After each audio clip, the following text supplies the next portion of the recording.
कोल्हापूर जिल्ह्यातील पूरस्थिती अत्यंत गंभीर होत चालली आहे। तर या संपूर्ण स्थितीच्या संदर्भात राज्याचे मुख्यमंत्री एकनाथ शिंदे हे बारकाईने लक्ष ठेवून आहे। कोल्हापूरच्या महापुराचे प्रत्येक अपडेट्स राज्य नियोजन मंडळाचे कार्यकारी अध्यक्ष राजेश क्षीरसागर यांच्या माध्यमातून मुख्यमंत्र्यांना देतात। सोबतच मुख्यमंत्री कर्नाटक सरकारच्या संपर्कात असून कोल्हापूरची पूरस्थिती नियंत्रणात ठेवण्याचा प्रयत्न केला जातोय।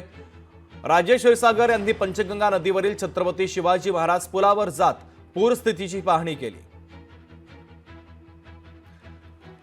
आणि त्यांच्यासोबत संवाद साधला आमचे प्रतिनिधी सतेज औंधकर यांनी। पाहूया।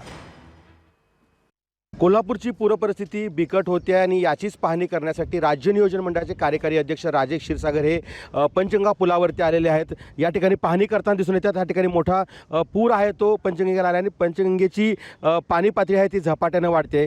याचीच पाहणी करण्यासाठी आलेले आहेत। शिवाय मुख्यमंत्री देखील क्षीरसागर साहेबांच्या संपर्कात आहेत।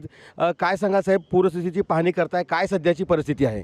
एकंदरीत जर पाहिलं तर पंचगंगा नदीची इशारा पातळी 39 फूट आहे, धोका पातळी 43 फूट आहे। पण आज जर पाहिलं तर 47 फुटावर पाणी गेलेलं आहे। शहरामध्ये जिल्ह्यामध्ये जवळपास 95 बंधारे पाण्याखाली आहेत।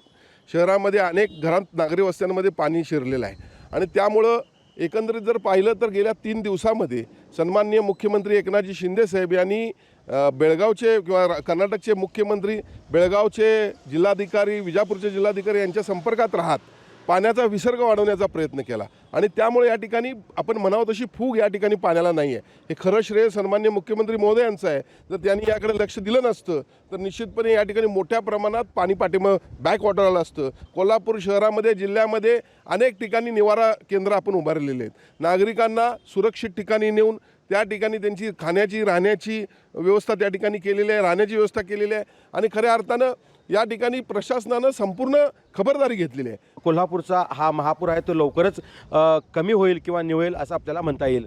सतेज औंधकर, लोकशाही मराठी, कोल्हापूर। लोकशाही मराठी, ऐका, पहा, जागरूक रहा।